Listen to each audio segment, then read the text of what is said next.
La 4G Batelma vous présente Nivava. Avec moteur original, puissance à partir de 10 kVA, garantie 1 an, SAV de qualité, fini les coupures, soyez autonome, Batimax.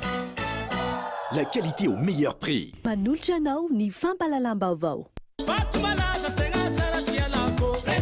Vita malagasy. Presto. Maman kokoa. Fitonjato ariary. Manolotra anao ny fampalalam-baovao.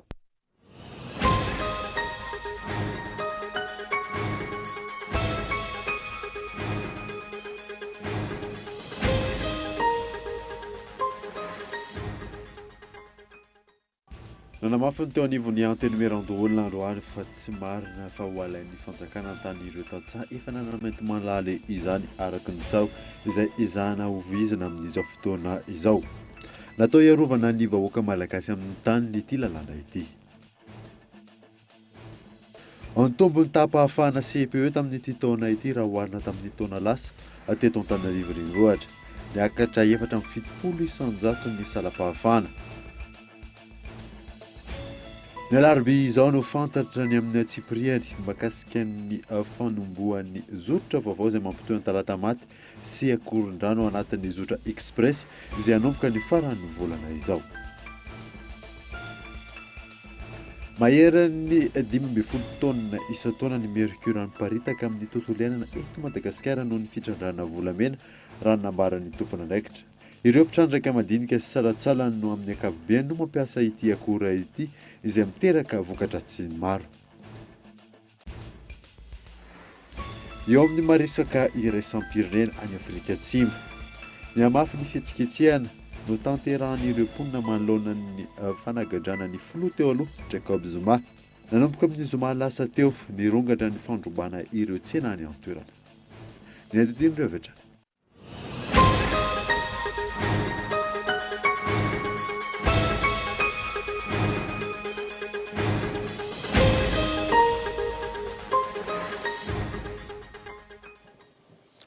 Fanaritra tompoko lasy tompoko vavy fotoana vaovao eto amin'ny Akolo TV manasana ary anaraka izany hatramin'ny farany. Nanombokontsika ny vaovao nanamafy ny teo anivon'ny anteny numéro-olona androany fa tsy marina fa ho alain'ny fanjakana an-tan'ireo tantsaha efa nanamety molaly izany araka ny tsao ezahana voizina amin'izao fotoana izao. Natao iarovana ny vahoaka amin'ny tany ity lalàna ity. Henri Florio. Taorin'ny fahalaniny ilay lalàna mahakasika ny régime juridique de la propriété foncière privée non titrée teny anivon'ny anteny numéro-olona ny faharoamboropolo ny volana jona lasa teo iny. Mpisehatra maro no nitondra ny heviny mahakasika izany tato ato. Ao ireo izay mini mitondra fanakorotanana mahakasika ity lalàna vaovao ity. Androany nanamafy ny lolon'ny Madagasikara fa natao ity lalàna ity mba hisitrahany vahoaka malagasy izay nanamentsy molaly ny tany nandritra ny taona maro nefa tsy mba manana taratasy eny am-pelatanany. Ny any amarinana ny fananany ilay tany. Le lalàna vaovao dia tsara iverenana hoe ilay lalàna taloha 260031 tamin'ny 24 novembre 2006 io dia ampatsahivina zany fa izy io dia mitondra fanovana lehibe teo amin'ny tontolo fananana tany. Ny antony dia satria io lalàna io 2006 io tamin'izay fotoana izay no nanaparitaka teny fotony teny anivon'ny commune ilay antsointsika hoe guichet foncier. Inona moa ny tanjona tamin'izany? Ny tanjona tamin'izany dia mba ahafahan'ilay olona mitoetra eo amin'ny tany izay tsy manana titre izy tsy manana kadasitra nefa izy nanamainty molaly teo. Dia natao zany ity lalàna ity ifehan'ireo tandreo mba ahafahan'ilay olona mipetraka eo mizaka ny zoany amin'izay zany hoe mba azo taratasy zany ara-panjakana ahafahana manamarina ny zoany satria ampatsahivina fa fananana taratasy mazava ihany no tena manam-pirofo avy eo hoe manana zo eo ilay olona zany hoe antoka ho anazy amin'ny hoavy iny zany hoe tena tompo marina tokoa izy. Namafisiny ity olona ity hatrany fa teboka maromaro ao anatin'ity lalàna ity no manam-pirofo fa tsy haka ny tany izay efa voamety molaly ny vahoaka ny fanjakana araka ny voizin'ny olona sasany ankehitriny fa ny hanomezana fisitrahana ny tany ho azy ireo izay nanamety molaly ny tany no tian'ity lalàna ity apetraka. Tany tsy misy titre tsy misy kadasitra na maintisana molaly le andin'ny faharoa zany mamepetra hoe inavy ny karazana tany azonao angatahany.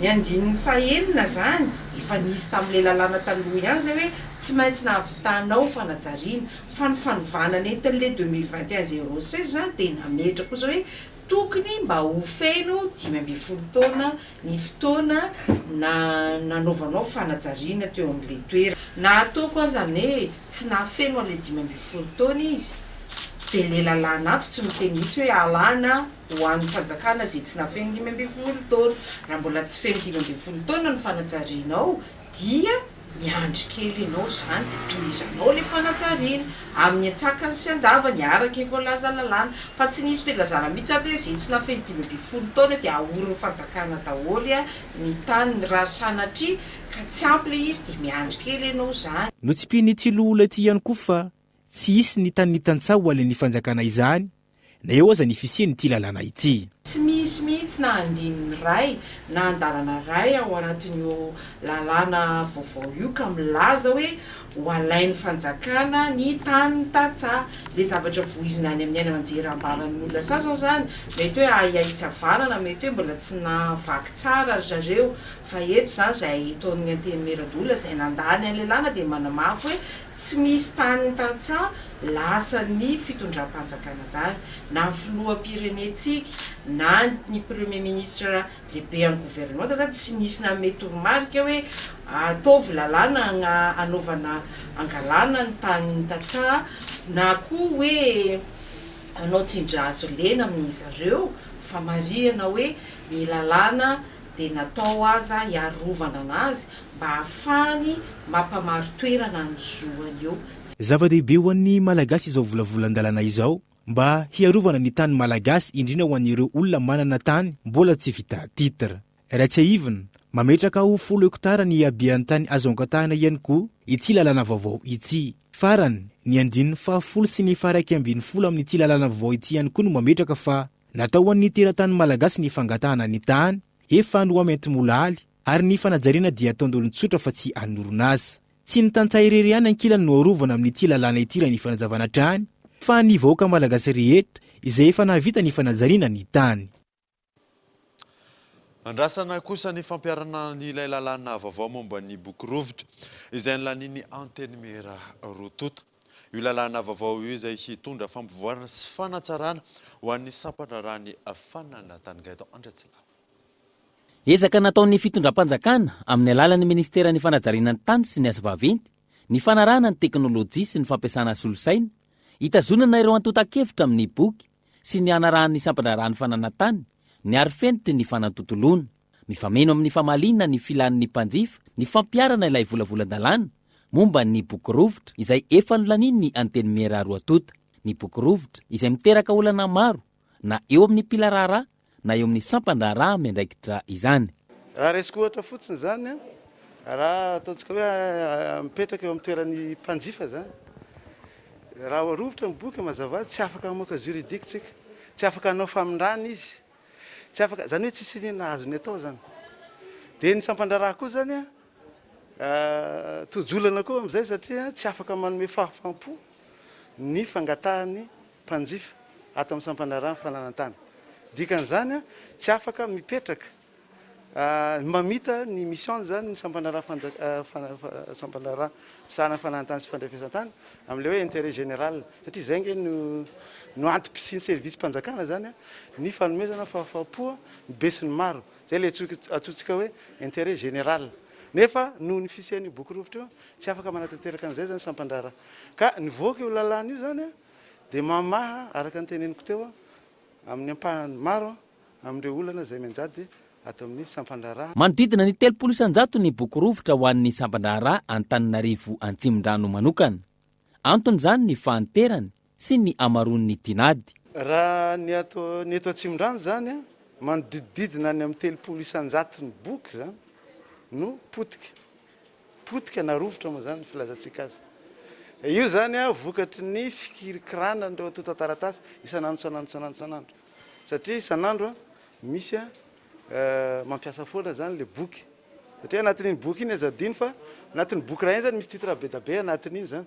na misy parcelle cadastral maromaro dikan'izany ohatra ataontsika hoe mety misy olona zany tsy mikitika any anazy rehefa misy olona zany mety mikitika any anazy foana isanandro dikan'izany miarakirakiraina daholo zany reo taratasy reo satria mitambatra ao anatin'le boky ray any zany reo parcelle ataontsika hoe anjato na narivon'ireo zany dikan'izany isanandro zany tsika mampiasa an'io boky io foana zany vokatra zay zany potika zany zanitra le izy de potika hitondra vahaolana lehibe amin'ny fikirakiranany antota-taratasy momba ny tany ny fahalaniny ilay lalàna ary andrasana ny fampiarana izany amin'izao fotoana. Ity zao ny tena boky taloha. Ity zany ny tena boky original ty kely ty sisa tavela ty.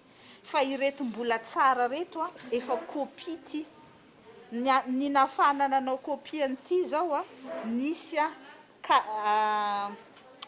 kadastra tany anatina dossier taty aminay de nanaovana an'ity zavatra ty. Nanaovana an'ireto an'ity copie ty. Fa ny zavatra tsara ho fantatra ny bazy iaingana rehefa mipiditra taratasy aty amin'ny sambandraran'ny fananantany dia ny certificat de situation juridique. Mba ahafahana maka an'izay certificat de situation juridique zay anefa tsy maintsy manana référence le olona. Raha ohatra kadastra le tany dia tsy maintsy mila numéro ana parcelle dia rehefa avy eo misy ny atao hoe fizaran-tany. De misy hoe registre de misy folio. Mba ahafahana mamoaka le certificat de situation juridique zany zay ny zavatra référence hoentin'le olona ty. Nefa raha na manana an'izay référence zay izy ka jerena le boky aty amin'ny domaine ka rovitra zay faharovitana zay noho le manipulation be da be atao amin'le boky. Satria taratasy le izy manipulena matetika anatin'ny ray andro. Dia ny tsara ho fantatra koa io efa misy ny ankamaroany io efa hatramin'ny andron'ny vazaha no efa nanaovana le boky tany. Dia zay zany ny tena important be amin'le lalàna vaona ny ekeny assemblée ny Sénat. Araka izany, dinga ny ray lehibe amin'ny fanatsarana ny sehatry ny fananantany eto Madagasikara, ny fisiany io lalàna momba ny boky rovitra io, hoaingana kokoa ny tolotra omena, iena ny kolikoly izay isan'ny antony ray lehibe ny rosoana tamin'ny fanatsarana. Tontolon'ny fampianarana kosa indray dia nitombony tapahafahana CPE tamin'ity taona ity raha oharina tamin'ny taonasa teto Antananarivo renivohitra. Niakatra 770 ny tapahafahana tamin'ny zany Sabrina Raharson. Misy 770 ireo ankizy afaka fanadinana CPE teto Antananarivo renivohitra tamin'ity taom-pianarana ity. Nahitana fiakarany araka izany ny tan'ireo afaka. Nateo aza ny fotoana lava tsy nidirana an-tsekoly, nodivety ny rano natsakaina hoy ireo mpanabe. Ny alahady lasa teo no nivoaka ny valim-panadinana ho an'ny sisiko Antananarivo renivohitra raha nambaran'ny tompon'andraikitra.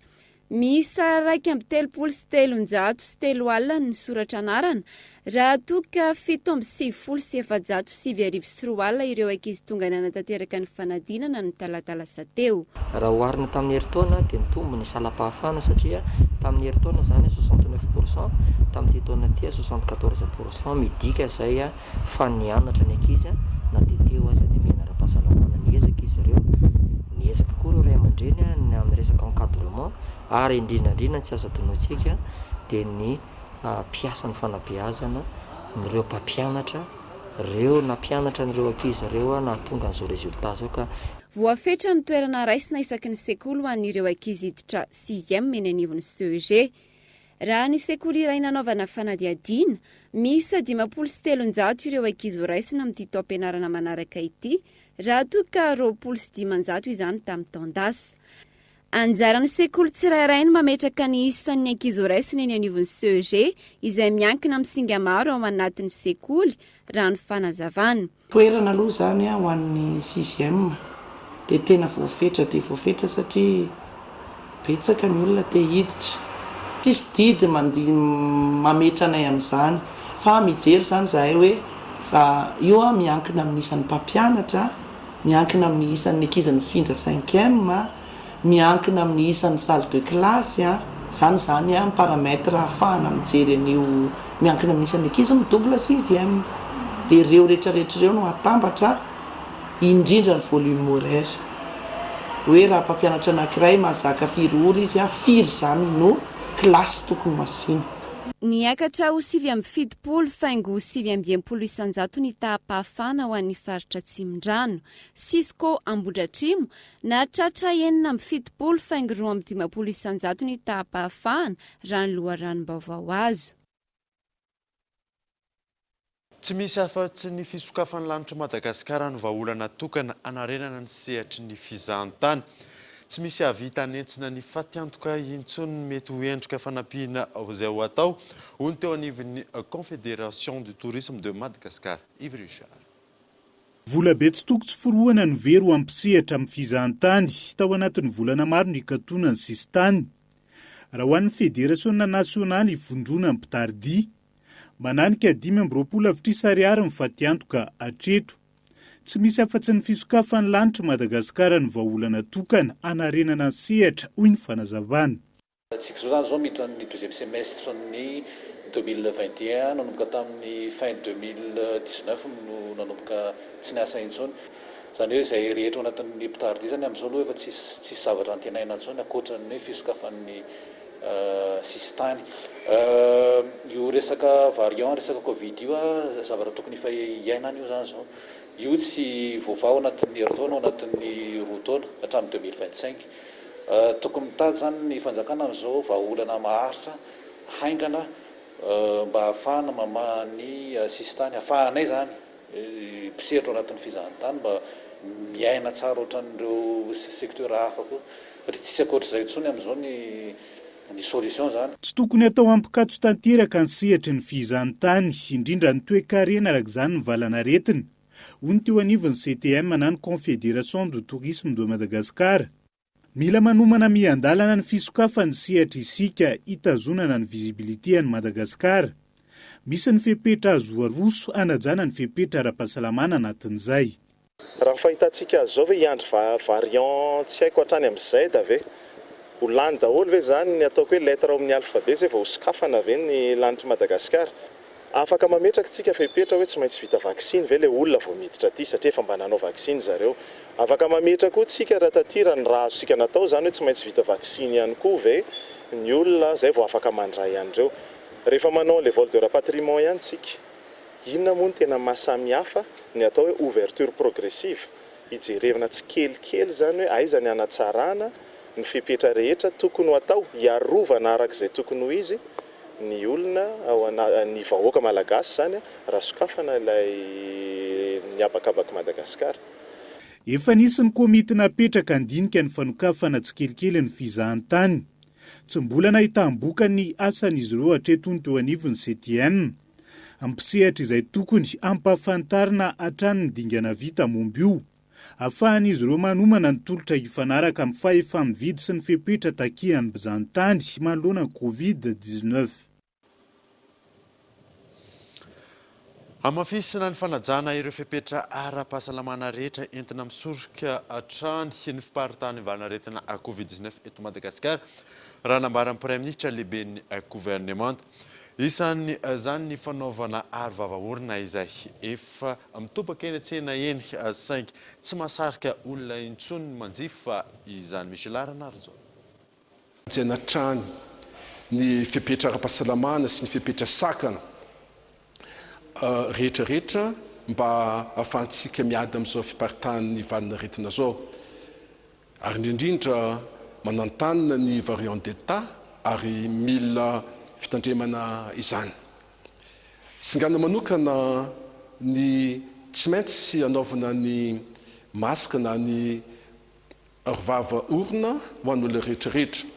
Ary eto dia manentina antsika rehetrarehetra fa ho enjanina zany manomboka amin'izao herinandro zao ny fanajana zany fepetra zany. Ary mitsy manantena isika fa anaja an'io fepetra sakana izay tena ilayntsika amin'izao ady ataontsika amin'izao fotoana zao. Arak'izany na misy aza ny fidinany antotanisany ireo olona fantatra fa voan'ny Covid-19 eto Madagasikara, mitohy ary hamafisina ny fanajana ny fepetra ara-pahasalamana, isan'izany ny fanaovana ny arovava orona. Raha ny fanadihadiana natao teny an-tsena androany, mitobaka ny cache-bouche, 5 vitsy ireo manjifa izany. Taloha izay nalafo maromaro telo tamin'ny cache-bouche fa zao izy lasa nihena be lasa tsy nalafo carton boutique fa isan'andro zao lasa roa, telo. Lasa ny ramomakely izy, mbola tsy tina mpitombo etan'izay zao ka fahatoro koa mbola tsy maka entana be firy-tsony. Tahotra izy hoe sao dia anina izy dia maheno an'iny resaka iny izy zao vao mazotozoto makamaka entana. Folo zao ny kaso amidina eto isan'andro nefa lasa tsy nalafo an'izay folo izay tsony izay no ny fandehana ny tsena tsony.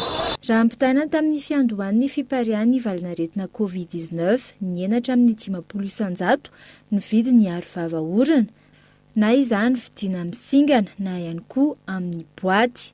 Ny vidiny lasa midina be ny vidiny ny teo aloha zao izy midina kely. 25 zao ny pakety 50 tamin'ny tony taloha, nefa zao izy lasa telo arivo sy ray alina, mora dinga 5,000 dia 8,000 efa tsy ahina hiakatra tsiny efa io ary efa midina. Amin'ny ankapobeny dia saika ny enana anaraka izay vidiny izay ihany koa ny entana alainy ireo mbola hivarotra ny cache-bouche. Vitso ity mpivarotra atsinjarany nanaovana fanadihadiana ity ny olona manjifa azy amin'ny atsinjarany, voatery ihany koa izy ireo mampiena ny entana alaina. Ilay varotra dia misy tsena zao amin'izao aloha tsisy tsena mihitsy izay. Dia miena ny entana alaina satria vidy kokoa tsy dia manambola firy. Dia maloana ary mampiasa cache-bouche ilay lamba sasaina. Izay mampiasa ilay AVT. Taloha zao izay makafolo, zao izay milasa 5, 6 satria tsisy tsena. Taloha zany ao anatin'ny herinandro indroa, izao indray mandeha raha tsofotsofony e. Ho an'ny raim-pianakaviana nanaovana fanadihadiana efa tafiditra ao anatin'ny teti-bola amin'izao ny fividianana cache-bouche isam-bolana. Ilazana fa hoe miara-miaina amintsika ilay coronavirus. Sy ho afaka tanteraka io mosy misy foana. Izay zany sivy ohatrany dia mahalany cache-bouche anankiroa isan-kerinandro. Ny anankiray.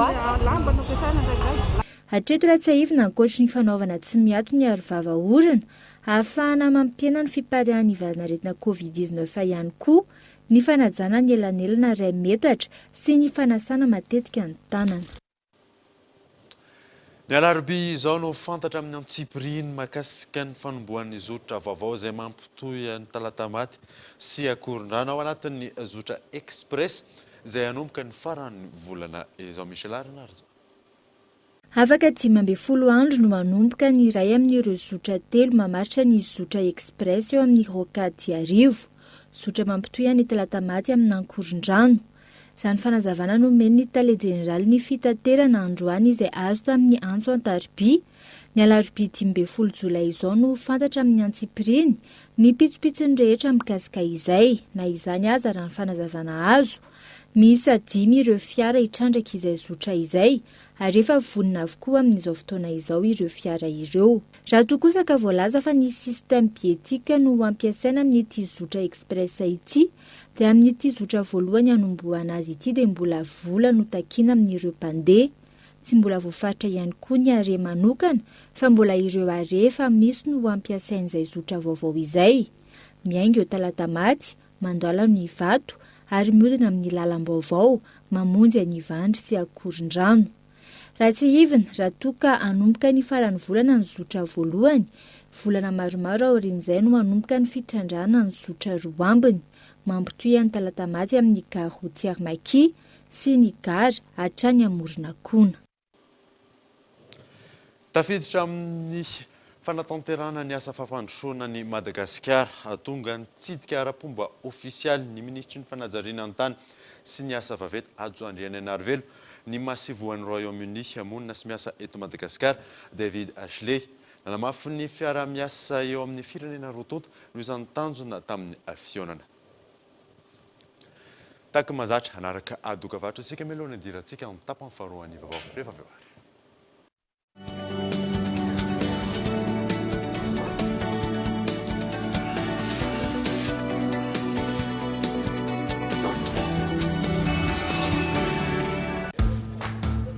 tsy hitako hoe inona ny vitany ariary tsy haiko aloha fa raha ronjato ariary dia ahavitana zavatra bobaka be ohatra hoe mandefa sms be dia be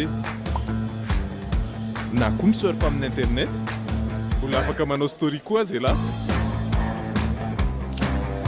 dia eritrereto zany raha anatin'ny ray andro no vitany ronjato anankifolo io foana ary le finday mahazo mega na sms ohatra ny avoloeny miaraka amin'ny elo 200 mahazo 50 sms sy na 50 mega amin'ny vidiny ronjato ariary monja tsindrio ny dièse 322 étoile 63 dièse.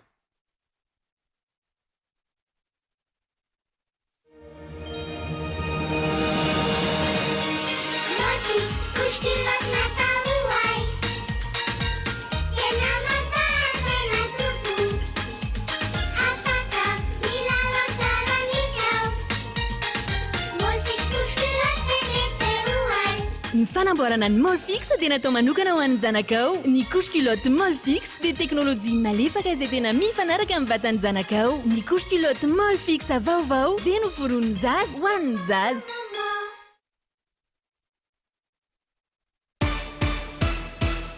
Maman Lisa, c'est l'heure. Maman Lisa, merci Maman Lisa. Resto, misota na watan Maman Lisa fatenga tsara. Resto, tangatin tongo maro china mitakaza. Resto, naeza na weza na waliano misakafu. Resto, maneran Madagascar matukiazi. Resto, tambula sasa. Resto, na naola supu. Resto, na samtanura. Resto, ula makafi. Resto, chifit sananga nyulu na sasa na ulbe. Resto, ato vivilu masala imusara no komisi. Resto, tiako, tiano, kuatika. Resto, patu malaza tenga tsara tialako. Resto, vita malagas. Resto, maman kukua. Fitinjato ariary.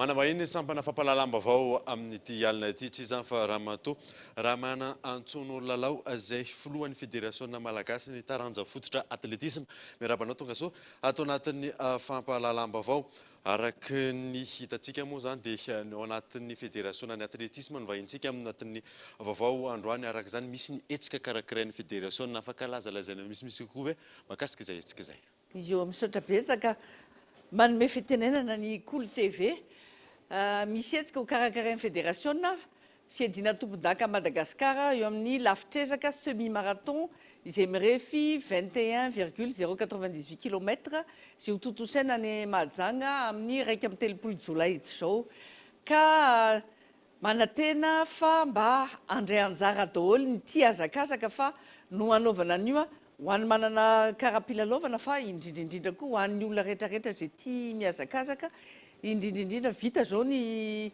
ame anara-pahasalamana dia mila miazakazaka mba mampiverina ny tanjaka dia le azakazaka io moa misy azakazaka anankiroa ao le semi-marathon zay 21,098 km zay lavalava dia ao koa ny 5 km ho an'ny olona zay tsy mbola nanao entraînement be fa tia azakazaka dia asainy indrindrindrindra andray anjara amin'ireo azakazaka anankiroa ireo afaka amafisin'ny raha matofilo ve inona ny tena tanjonareo amin'ny fédération amin'ny etsika karakarainareo io satria nareo ianao teo nyteny hoe na olona tsy manana karapilalovana ary afaka mandray anjara open zany no azo lazaina an'le azakazaka ao ny manana karapilalovana zay manao an'le fiadina tompon-daka fa ao koa ny tsy manana karapilalovana zay entanina dia entanina hiazakazaka hiaraka aminay amin'io andro io 5 km ho an'ny zay tsy dia mavita zay tia vitesse kokoa ary tsy dia mbola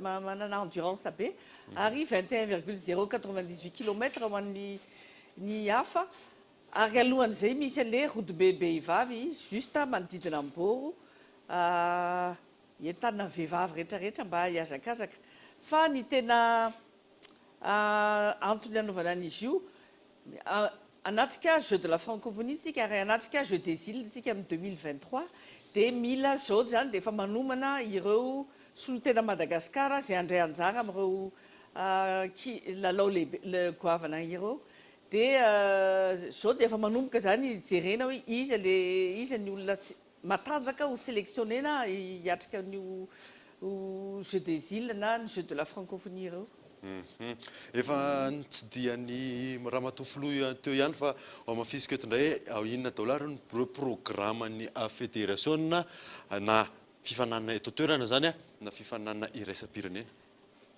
Eo amin'ny fifananana iraisam-pirenena ny akaiky indrindra zany dia ny Jeux olympiques izay manana délégation ny fédération ny athlétisme andeha akane ny Jeux olympiques de Tokyo miaraka ny comité olympique malagasy. Raha ny eto toerana indray io semi-marathon ataontsika amin'ny 31 juillet ary aoriana kely izay farany volana Août ny fiadiana tombon-daka Madagasikara ny athlétisme sur piste izay ho totosaina amin'ny stade municipal d'Alarbi izay andraisana anjara ny andraisan'ny ligue 440 eto Madagasikara sy section anaky 3 anjara ary amin'io eo zany koa fijerena koa ny izay andrafitra ny équipe nationale ho an'ireo kilalao goavana rehetrarehetra ho avy sady mety misy tsy hoe mety misy fa isy championnat d'Afrique koa ngamany amin'ny heritaona satria tamin'ity taona ity izy annulé noho ny amehana ara-pahasalamana. Mahakasika ny hetsika izay karakarainareo amin'ny farany volana jolay kosa indray misy fiara-miasa amin'ny sehatra tsy miankina. Misy fiara-miasa miaraka amin'ny Telma, misy fiara-miasa miaraka amin'ny Oviva dia ny zavatra iseho amin'ny andro io misy ny loka le goavana ho zaraina ho an'ireo izay tonga voalohany. Ny voalohany amin'ny lasy vavy samy mandray daholo 500 000 ariary eo amin'ny semi-marathon, ny faharoa mandray 350 000 ariary ary ny fahatelo mandray 250 000 ariary. Ny eo amin'ny 5 km koa misy loka 5 000 ariary ny voalohany, 35 000 ariary ny faharoa ary 25 000 ariary ny fahatelo. Fa ireo koa mameloka koa ireo orinasa miaraka aminay Telma sy Oviva ho fanohanana an'ireo atleta sy ireo mazoto rehetrarehetra izay azakazaka. Ny zavatra farany zany ny fisoratana anarana ho an'ireo izay tsy manan-karam-pilalaovana dia eo amin'ny stade municipal d'Alarbi efa misokatra ny fisoratana anarana na raha any Mahajanga dia eo amin'ny direction régionale sport Mahajanga. Zay zany ny zavatra lazaina farany fanentanana ny olona mba andray anjara amin'ny azakazaka io. Mazava tsara amin'izay fa ankasanao Ramatofolo ny vahiny tato anatin'ny sampana fampalalam-baovao. Misaotranao. Zay mahakasika ny famoverina mirongatra ny arim-pô sy ny sito mahery ireo mpivarotra mandinika mpakahitana maraina ny tena lasibatra raha eny Nosbe sy ny manodidina. Yves Richard. Isehoana trangana tsy fandriam-pahalemana indrindra ny sito mahery eto anivon'ny secteur 4 Nosbe andrefana voalohany isan'andro. Ireo mpivarotra madinika mpakahitana maraina ny tena lasibatra. Voadariko izay tsy voarobatra aty izy ireo anatiny io zanaparitra io hoy ny fanazavana. Rehefa tonga ny amin'ny 2 maraina amin'ny 3 dia misy miatso vondreo hoe dia tsy fantatra hoe izy ary zany miatso vondreo zany satria eo miany le feo. Jerena ny apitsy vao niendahan'ny olona dia lasa ny vola. Na vola ray alina na nanaposinao dia alaina ianao. Dia misy moa tena hoe mitondra atsy le rony lamma. Misy tena rahatrainy amin'ny mihitsy zany tarehanao rehefa ohatra hoe tsisy volana aminao.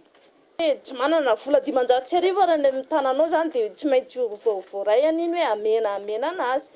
Ohatr'izay zany ny ataony amin'ny zavatra iny ianao moa tsy afaka miteny fa satria tsy afaka hiady amin'ny olona manana lelanany sy anona ny tena. Fitsakilan'ny mahasamy taraina noho ny fandrahonana mahazo azy ireo.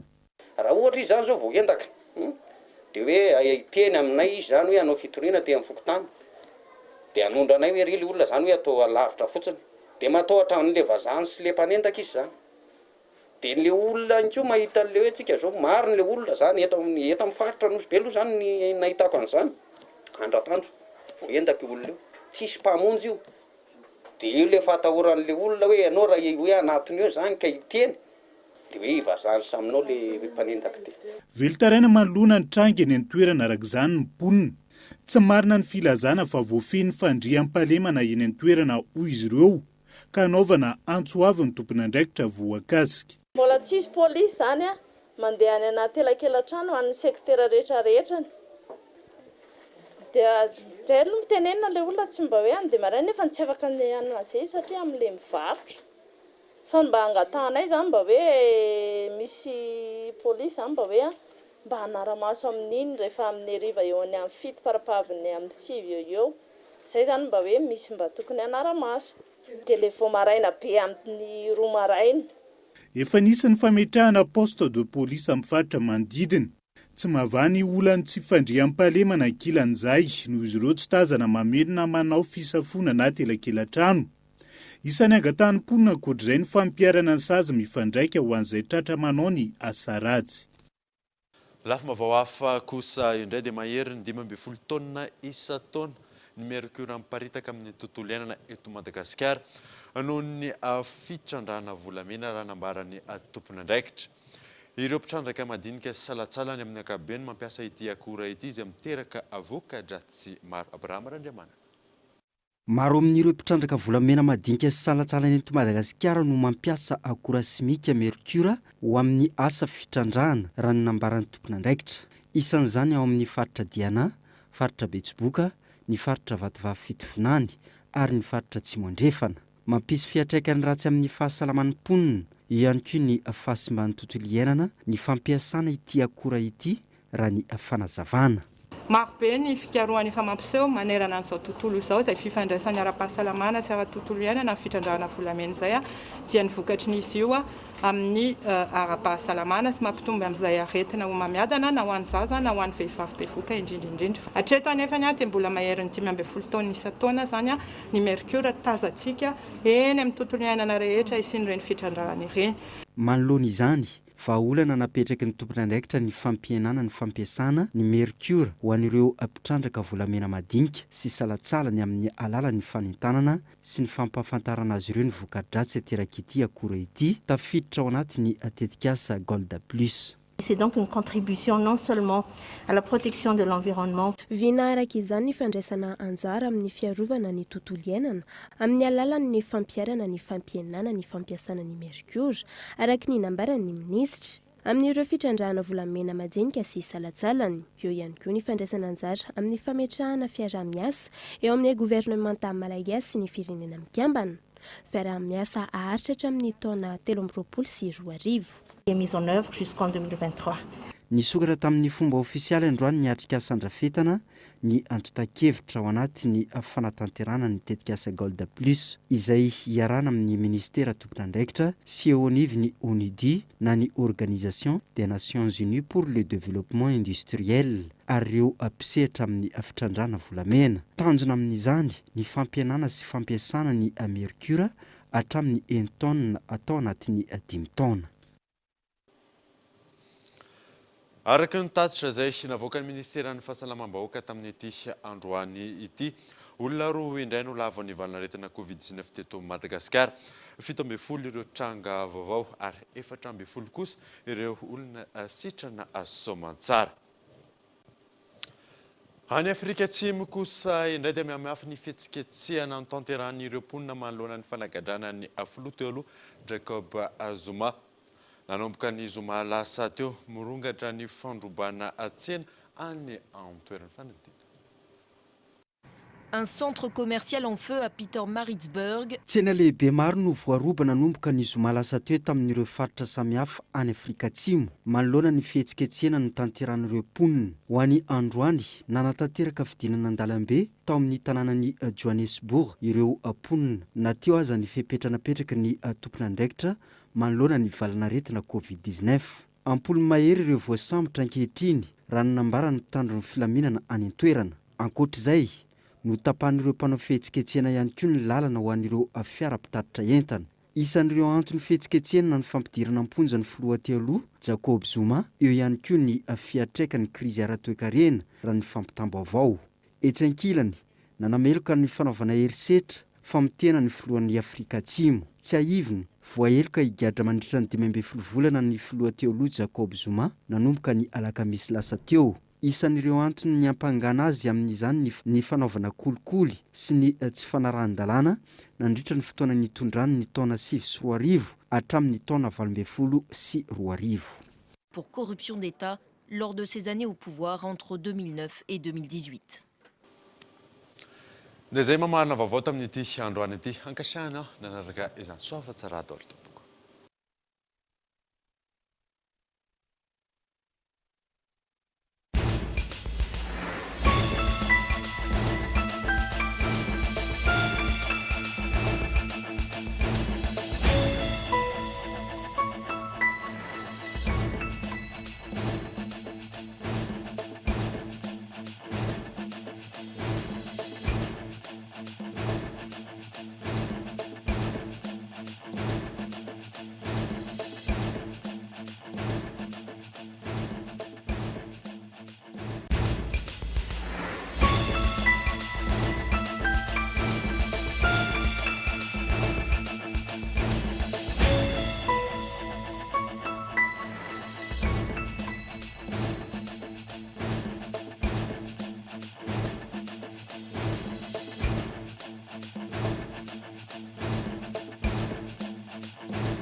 vita malagasy presto Maman Cocoa fitonjato ariary vous a présenté Ni Vavao. avec moteur original, puissance à partir de 10 kVA, garantie 1 an, SAV de qualité, fini les coupures, soyez autonome, Batimax. La qualité au meilleur prix vous a présenté Ni Vavao. La 4G by Telma vous a présenté Ni Vavao.